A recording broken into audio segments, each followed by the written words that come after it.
and you're good to open. Thanks, Chelsea, and good evening, everyone, and welcome to the May meeting of the Mansfield Shire Council. I'd like to welcome my fellow councillors and council officers here tonight and anyone from the public who might be tuning in. I'll now call on each councillor and ask them to verbally confirm that they can see all councillors and hear the proceedings. Councillor Holcomb. Thanks, Mr. Mayor. I can hear the proceedings and see all councillors and council officers. Thanks, Councillor Holcomb. Councillor Raby. Thanks, Mr. Mayor. I can see all councillors, council officers and hear the proceedings. Thanks, Councillor Raby. Councillor Sladden. I can see all councillors and council officers and can hear the proceedings. And Councillor Webb. I can hear the proceedings and see all councillors and council officers. Thanks, Councillor Webb. I'll now ask councillors to raise their hands so that they can indicate they could hear each councillor's statements. Thank you. Madam CEO, do we have any apologies for tonight's meeting? No, Mr. Mayor, no apologies. Thank you. I'll now read the statement of commitment and ask each councillor to confirm their commitment. As councillors of Mansfield Shire, we are committed to ensuring our behaviour meets the standards set by the Mansfield Shire Councillor Code of Conduct and Councillor Charter. We will at all times faithfully represent and uphold the trust placed in us by the community. Councillor Holcomb. I confirm my commitment. Councillor Raby. I confirm my commitment. Councillor Sladden. I confirm my commitment. And Councillor Webb. I confirm my commitment. Item number 5 is the acknowledgement of country. I'll now call on Deputy Mayor Councillor Raby to recite Council's acknowledgement of country. Thanks, Mr. Mayor. The council affirms its recognition of the Tarongaron people being traditional owners of this area and pays respect to the elders past and present. Thanks, Councillor Raby. Councillors, I'll now ask you to declare any conflicts of interest you have with tonight's agenda. Councillor Holcomb. No conflicts of interest, Mr. Mayor. Councillor Raby. No conflict of interest on any agenda item tonight, Mr. Mayor. Councillor Sladden. I have no conflicts of interest in relation to any of the agenda items on tonight's agenda. And Councillor Webb. I have no conflicts of interest in regards to any agenda items tonight, Mr. Mayor. Thank you. I'll now, item number 7 is the confirmation of minutes. Can I have a motion in relation to the minutes? Councillor Webb. Motion being that the minutes of the Mansfield Shire Council meeting held on 18th of April 2023 and 2nd of May 2023 be confirmed as an accurate record. Thanks, Councillor Webb. A seconder. Councillor Holcomb. All those in favour of the motion? Motion's carried. We have no representations tonight, no notices of motion. Item number 10 is the Mayor's report. Could I have a motion in relation to that, please? Councillor Raby.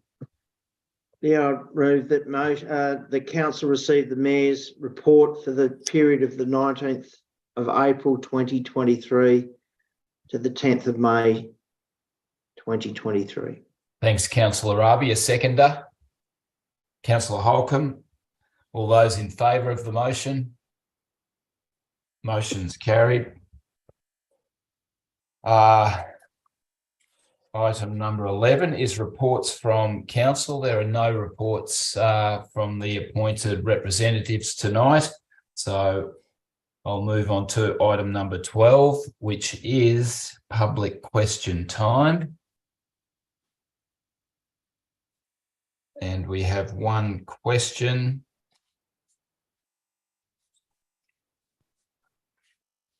We have had a question received from Carolyn Sugate on behalf of Sustainability Mansfield. Council has requested this question be clarified so it can be answered accordingly. And it's just a reminder to community members to please refer to council's governance rules when submitting a public question. We have a question from Ms Sugate, which has been held over from the previous meeting, as a person is only able to ask 2 questions on any one particular night. So the question held over, which was from Ms Sugate, was Sustainability Mansfield would like to know what stance council laws are likely to take in the upcoming The Voice referendum, with full respect to our local Indigenous people and their view on this important topic from Sustainability Mansfield. The response to Ms Sugate is, as a council, we encourage everyone to actively take part and have their say in the referendum that will be held between October and December 2023 with respect to the voice to Parliament. So thank you for your question, Ms Sugate.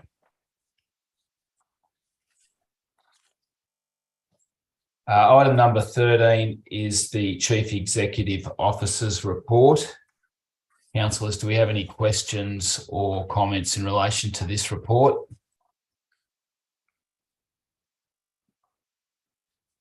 No. In that case, I'll ask for a motion. Councillor Webb. Thanks, Mr. Mayor.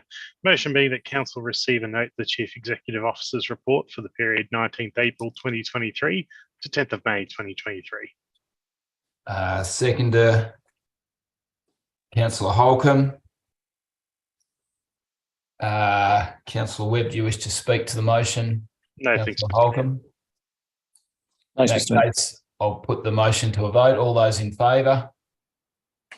Motion is carried. Item number 13.2.1 is the subdivision at 7072 Highton Lane, Mansfield. The responsible officer is the Coordinator of Statutory Planning, Nicole Embling. Miss Embling is coming into the meeting, I believe. Here she comes.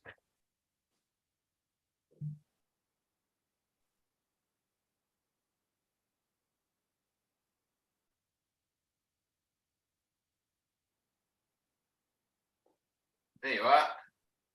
Good evening, Miss Embling. Welcome to the meeting. Thank you. We're on item number 13.2.1, the subdivision at 7072 Highton Lane, Mansfield. Councillors, do we have any questions of Miss Embling?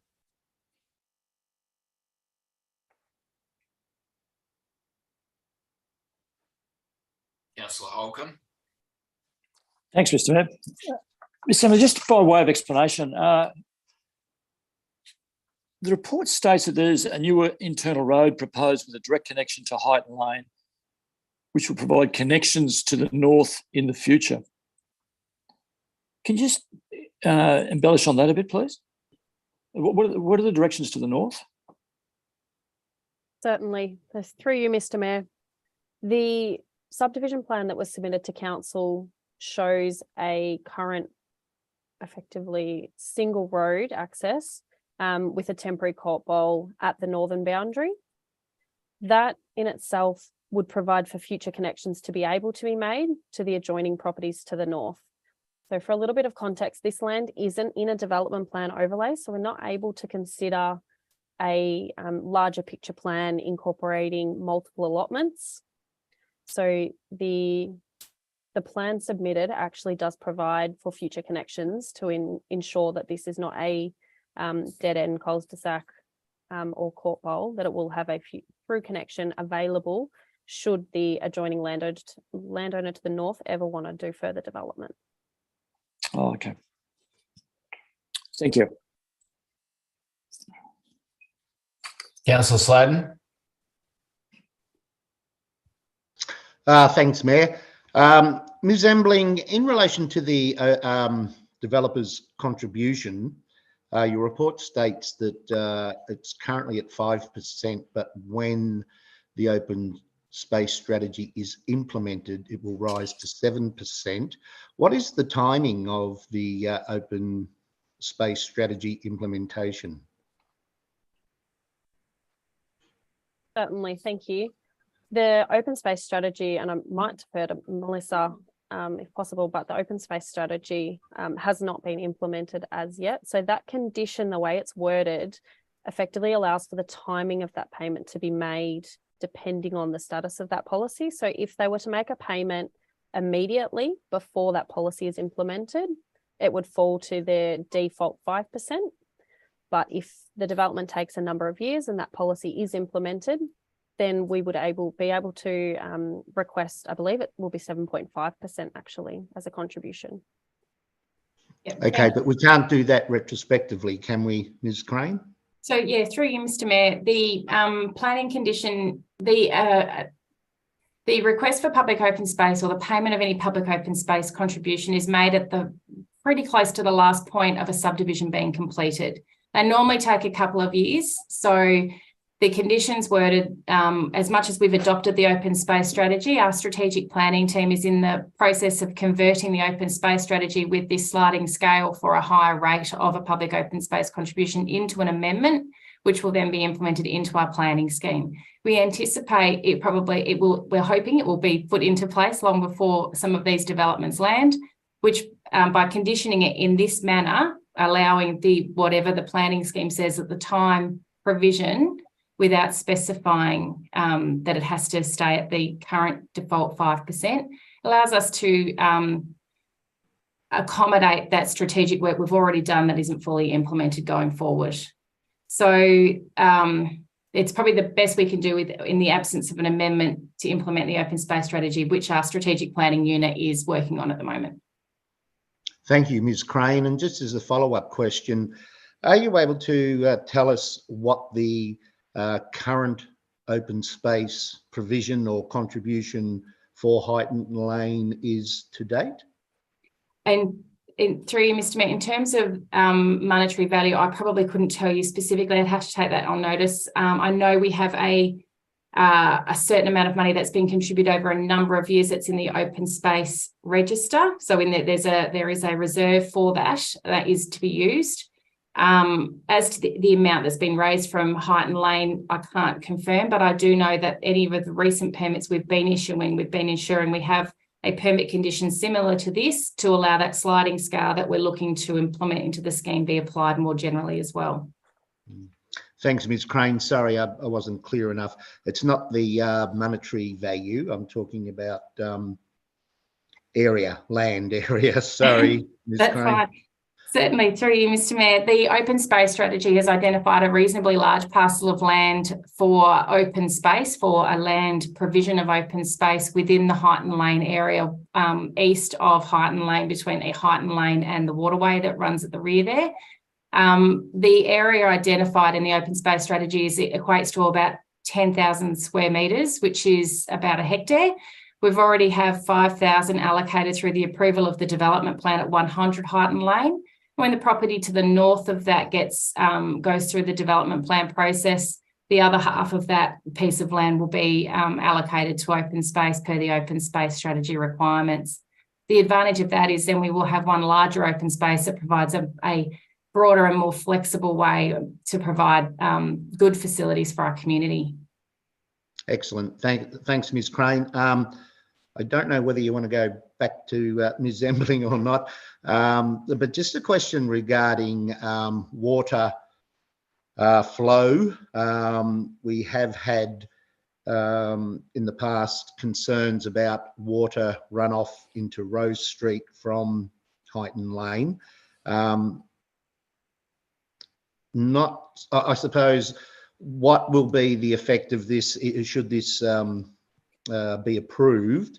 What effect will this have on water runoff, and where are we at with overall water retention or water management as such to prevent any further flooding issues down the track?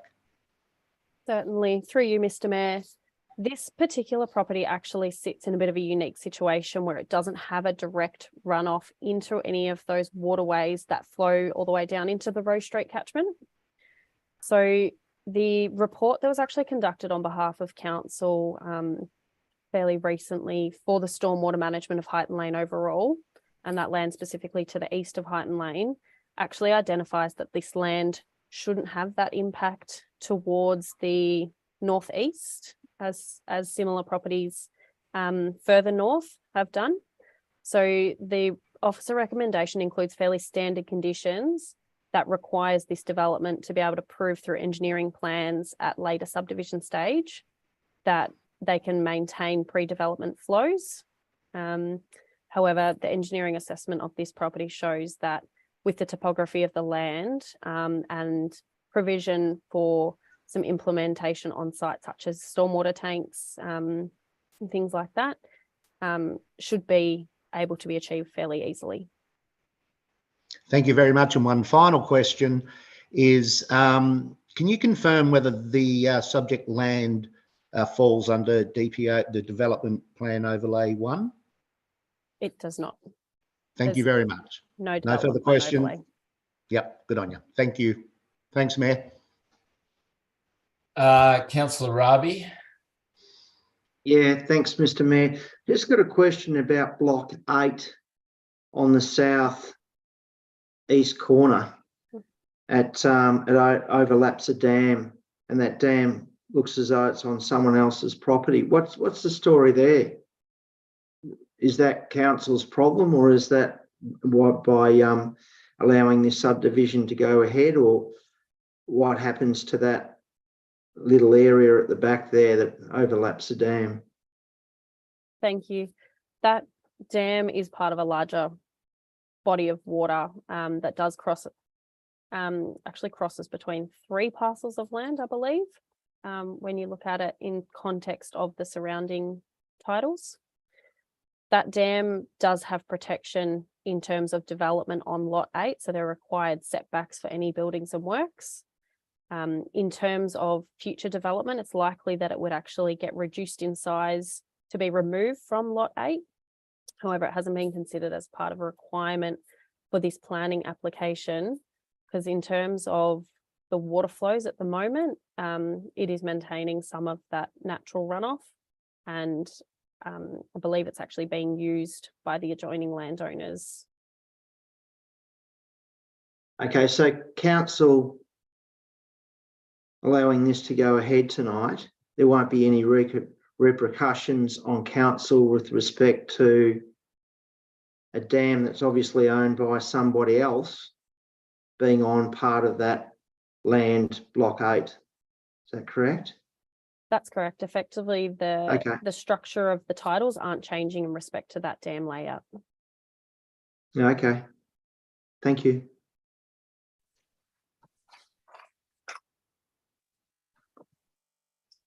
Councillor Holcomb. Thanks, Mr. Mayor. Ms. Evelyn, with there's a contribution being made of about $96,000 in terms of some roadworks. Can you just talk us through what we're getting for this $96,000? Certainly. The development contribution that's required, being approximately $96,000, is consistent with what council has requested from all the recent subdivisions along Highton Lane. So it's a contribution towards the works that are being done to upgrade Highton Lane altogether, known as our impact route. Typically for a development such as this, it would fall to the developer to actually do those upgrade works. However, because council is conducting the impact route project, those works are being done by council. So we're taking a monetary contribution instead of the works. So the calculation to come to the $96,000 has been consistent calculation for every development along Highton Lane. And can you just a broad understanding of how that calculation works? Potentially not. I can take it on notice. Melissa might be able to assist, but it is provided by our engineering team as part of the recommended conditions. Yes, thank you. Through you, Mr. Mayor, that's correct. Our engineering team do the assessment based on the effective frontage, essentially. So how much of the land, the effective frontage of the land. So at its deepest point of that block, the widest point of that allotment, where it would be from the base of perhaps if you look from, say, where the back of lot 6 goes to the back of lot 12, that effective width of it is how they will have calculated the value of the contribution. So say for something like 100 Highton Lane or 140 Highton Lane, their effective width is a lot bigger, so their contributions are a lot higher. But the same formula has been applied based on the expected costs of construction. Thanks, Ms. Crane. Just with respect to the roadwork, the major roadworks that are going to be undertaken on Highton Lane, when's that likely to commence? Yeah, through you, Mr. Mayor, I'll take that one, Ms. Emling. Council's commencing has a design, about a concept design and some design work already that's been done for Highton Lane. We are looking to go out to the community first to make sure that everybody's comfortable with how that is going to progress. That we're looking to happen in the next couple of months. Once we've had some engagement with our community and checked in with them again, we'll be able to make any revisions to those designs and then go to tender and start construction. So we're hoping to start construction. This will be the first part of the impact route that we do build, and it is a priority for our manager of major projects at the moment. And Sorry, Sorry, I just thought I'd give an indicative time frame. We're looking towards the end of this calendar year, so it would be sort of, depending on how the tender goes, obviously, but towards the end of this calendar year. And just by way of further explanation, can you tell me how much money we're spending on the Highton Lane of that impact group? What dollars are we spending on Highton Lane, both in terms of grant and what ratepayers are putting in? It's upwards, through you, Mr. Mayor, it's upwards of 3 million. So obviously we'll know the exact number once we've tendered it and once we've finalised the scope, but it's thereabouts, yeah. And the ratepayer contribution as well is with the grant? It's 20%. 20%. Okay. Yeah. Thank you. And sorry, just one other final question with the roads. With the intersection of Mount Buller Road and Highton Lane, where are we with that? Because that's not our road, is it? That intersection is not our intersection. It's Vic Roads, isn't it?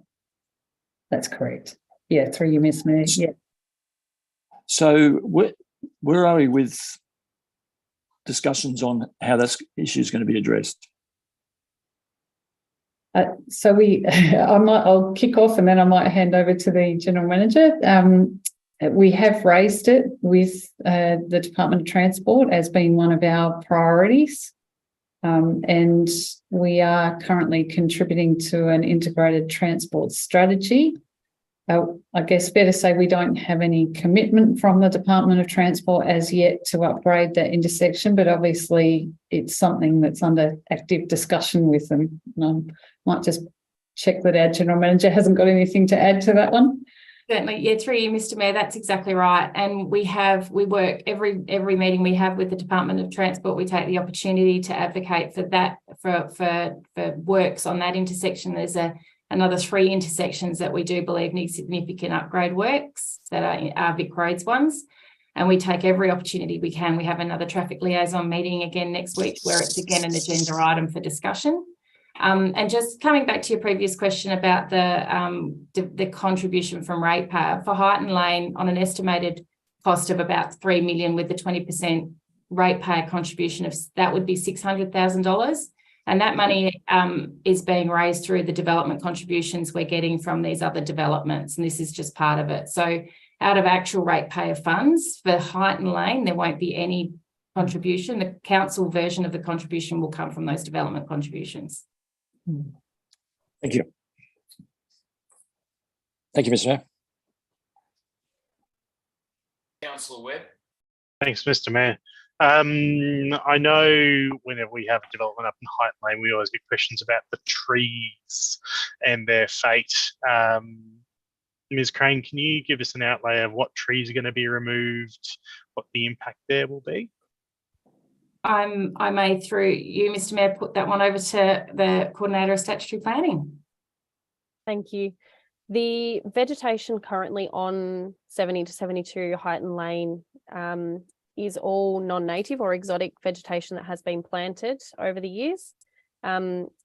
This question was raised directly to the applicant, and the response was that they are actually hoping to maintain as many trees as possible, particularly those that are close to the southern boundary, which would then act as a bit of a visual buffer between the existing resident to the south of 72. There would, of course, have to be some vegetation removal where the proposed road would go, but fairly confident that we'll see most of the trees along that southern boundary maintained. And then, of course, there would be potential for future landowners of those subdivided lots to remove the vegetation, but that would then be at their discretion. The developer has no intention of removing trees unless necessary. Okay, thank you very much. Councillor Holcomb. Sorry, Mr. Mayor, just one other question I'd like to ask is just on with respect to the water tanks. I notice each of these blocks will have their own individual water tank. Is that something that is happening with all of our developments going forward in town? Thank you. Through you, Mr. Mayor. It's becoming quite a clear pattern through the requirement for stormwater to maintain pre-development flows. So in the cases of a subdivision like this, where there isn't an abundance of land available for a retention system or a retention basin on spare land, effectively, it becomes a requirement that each lot is able to retain its own stormwater. And one of the best practice in sustainable water design is that water is reused on each property. So the use of water tanks is actually a really sustainable outcome. Yeah, I thought it was a really good initiative. So I'm just wondering if we're doing that with all of our developments. Thank you.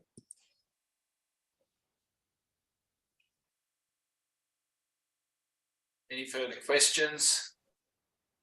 No. Councillors, can I have a motion? Councillor Webb. Thanks, Mr. Mayor. The motion being as written in tonight's agenda from page 13 all the way through, excuse me a moment, all the way through to page 21 as written in tonight's agenda, Mr. Mayor. Thanks, Councillor Webb. Have a seconder? Councillor Holcomb. Councillor Webb, do you wish to speak to the motion? Just briefly, Mr. Mayor, just to say that one of the only levers as council that we have to pull regarding the housing crisis, as we all know it is to encourage sensible development. Subdividing in a place which has been flagged for subdivision in a sensible manner with decent lot sizes like this is a no-brainer to me. Yes, Mayor. Thanks, Councillor Webb. Councillor Holcomb, as seconder, you wish to speak to the motion? Yeah, I'd also say that it's common knowledge, not just in our shire, but everywhere across Australia, there's a shortage of housing. And the only lever, as Councillor Webb said, that the council has to address that is supply. And it's purely a matter of basic economics. So there's a demand there, we've got to meet the demand, and we do that through supplying more land such as these sort of subdivisions. So I think this is a real attempt to address the supply issue, as we've done in a couple of other areas. And with the variety size of blocks, it's catering to a number of different price points. I also think there's a couple of other things that I really like about this subdivision. One is the water tanks, as I mentioned earlier. I think that's a great initiative. There's no issues with respect to trees from what I've gathered, and the landscaping is also more than appropriate for this sort of block. And I'd also like to say we are in this area. It's a residential area and has been since 2006. So it's to me just a logical choice for a place for subdivision, and I'm fully supportive of it. Thank you. Thanks, Councillor Holcomb. Anyone else wish to speak to for or against the motion? No, in that case, I'll put the motion to a vote. All those in favour? Motion is carried.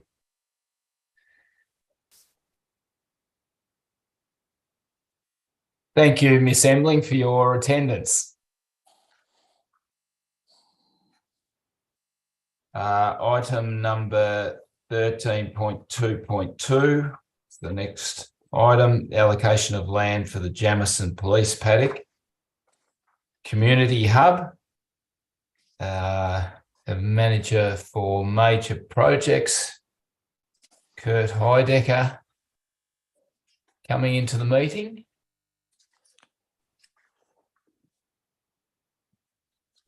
Through you, Mr. Mayor, I think the General Manager Infrastructure and Planning might be taking this one. Okay. I'm happy to take any questions on this one. Correct. Okay, great. Thanks.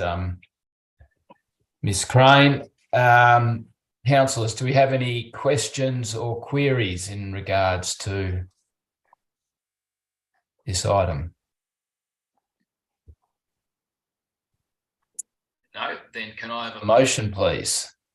Councillor Rabi. Yeah, the motion being that council provide the Jamison Community Hub Committee in principle support for the allocation of council-owned land on lot 2009 Brown Street, Jamison, volume 12462, folio 303 for the proposed Jamison Police Paddock Community Hub. And 2, provide this in principle support so that the Jamison Community Hub Committee may seek external grant funding for the delivery of the hub. 3, provide this in principle support for a period of up to 5 years. 4, note that the Jamison Police Paddock Community Hub is funded. Council-owned land in Brown Street, Jamison will be an in-kind contribution towards the Jamison Community Hub. 5, note that the financial contribution of $18,000 will be made to the project from funding received through the Council Assist Fund. Thanks, Mr. Mayor. Thanks, Councillor Rabi. Can I have a seconder to the motion? Councillor Sladden. Councillor Rabi, do you wish to speak to the motion? Well, I must say it's great that the Jamison community have got, this is their idea. We bought that land for $25,000, which must be the cheapest land in Australia in one of the prettiest spots. And I think it's just a great, I went to the Jamison Emergency Services weekend, Sunday about 2 weeks ago, which had about 600 or 800 people attending it, Mr. Mayor, and it was very well supported. And I think the community are invigorated about this project, and I'm glad that council is right behind it. Thanks, Mr. Mayor. Thanks, Councillor Rabi. Councillor Sladden, a seconder. Do you wish to speak? Yes, thanks, Mayor. This is certainly a major step forward for the Jamison community, who have been working on this specific piece of land for as long as I can remember. You know, successive councils have supported the community in Jamison with this piece of land and the purchase of, and I really wish to thank or acknowledge those people from the Jamison community that have been working on this for many, many years. And, you know, he's hoping that they are successful in achieving financial support, whether it's state or federal, to realise their final vision. So, yeah, well done, Jamison community. Thanks, Mayor. Thanks, Councillor Sladden. Any other councillors wish to speak to the motion? Councillor Webb. Thanks, Mr. Mayor. To mirror both Councillor Ravi and Councillor Sladden's points, and to say that Jamison proudly put themselves forward as being a community group which is hands up, not hands out. And this is a great example of what an organised community group can achieve with very little input or very little support from council. They move mountains. And they are always a great example of a well-organised community group that can just do amazing things. So well done to Jamison for putting that together. Thanks, Councillor Webb. No one else wishes to speak to the motion. Or Councillor Holcomb? Just very brief. Thanks, Mr. Mayor. When the Jamison Community Group presented a briefing to council some months ago, to me, when that was put up, it was a no-brainer. And this is exactly what this is. It's just a great initiative by a community group, and it's one of the pleasures of being a councillor when you approve or recommend a motion like this. Thank you, Mr. Mayor. Thanks, Councillor Holcomb. I'll now put the motion to a vote. All those in favour? Motion's carried.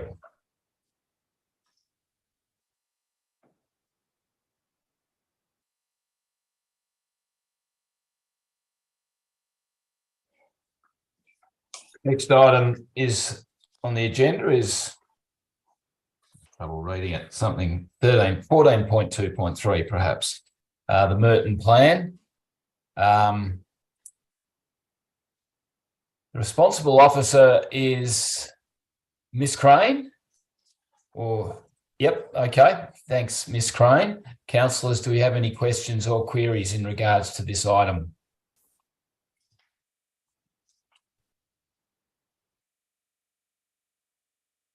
No, and can I have a motion, please?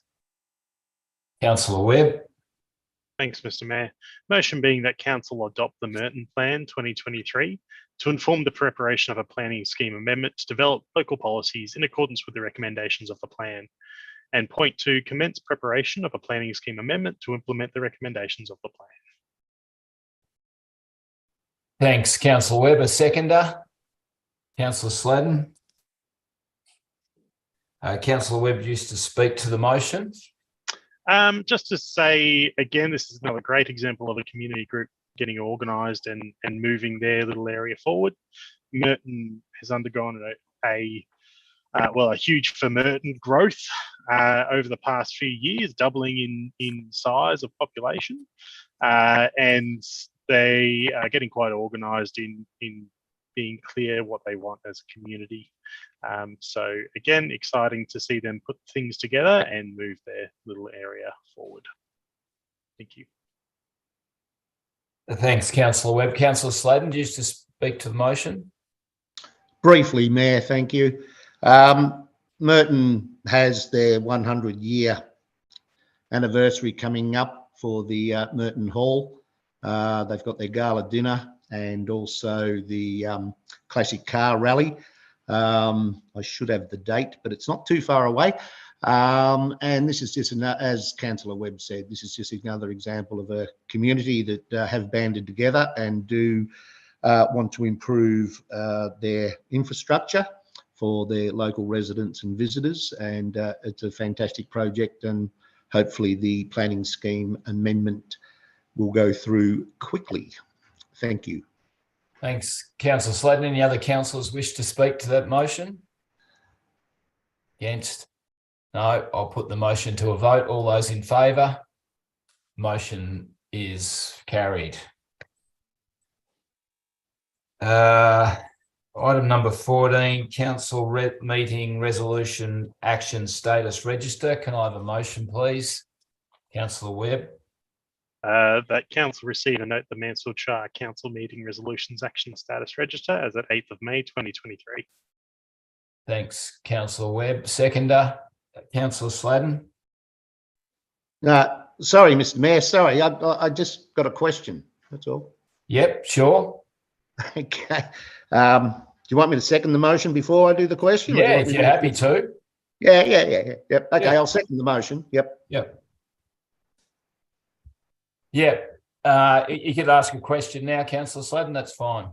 Thank you. Just in relation to the council resolution to investigate a hybrid council meeting process, can we please get an update on how we can return councillors in person to the chambers, yet still have the opportunity for those councillors who want to do it from home or from wherever, and we can have a physical presence back in the chamber, while also allowing the community to view online should they choose to do so. Thanks, Councillor Sladden. Madam CEO, would you like to? Through you, Mr. Mayor, to give an update on that one, we have our IT team have been looking into that. We've actually also put in a grant application to, and which we hope to find out about on Friday, which would provide some finance to give some better technology for how people can engage with councils and how we can, in the council meetings, particularly when we have planning items. So there's that application, hopefully we'll hear about this week. But in the meantime, we've been doing some investigation of costs and also some options. And I understand from our IT team that we'll have those available for discussion with councillors at the next briefing on the in the first week of June. So then we can make a call going forward on how we can achieve that. Thank you, Madam CEO. Thank you, Mayor. So we've got a motion in front of us on the resolution action status register. All those in favour? Motion is carried. Item number 17 is the closure of the meeting. Can I have a motion? Councillor Webb. Motion being that council close the meeting to members of the public under section 66(2)(a) of the Local Government Act 2020 to consider confidential reports in accordance with section 66(2) of the Local Government Act 2020 for reasons set out in section 18 below. Thanks, Councillor Webb. A seconder? Councillor Holcomb. All those in favour? Motion is carried. We'll now move to the confidential meeting and we'll join the general meeting when we get through those agenda items on that. Thank you.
Welcome back to the main meeting, the Mansfield Shire Council. I assume we're right, Chelsea, are we? Yes, we are. Oh, great, thanks. All right, I'd like to just announce that two tenders that were discussed in the confidential meeting. The first one being the tender award for the delivery of asset management system and services, and I'm pleased to announce that Brightly were the winning tenderers for that. The second was the Malcolm Street footpath, and I'd like to congratulate Ground Technique for winning that tender. I'd also like to thank all the other tenderers who put in proposals for those projects. So I'd now like to close the meeting. Thank you everyone for your attendance, and we'll see you in a month's time. Thank you. Good night. Mr. Mayor, good night.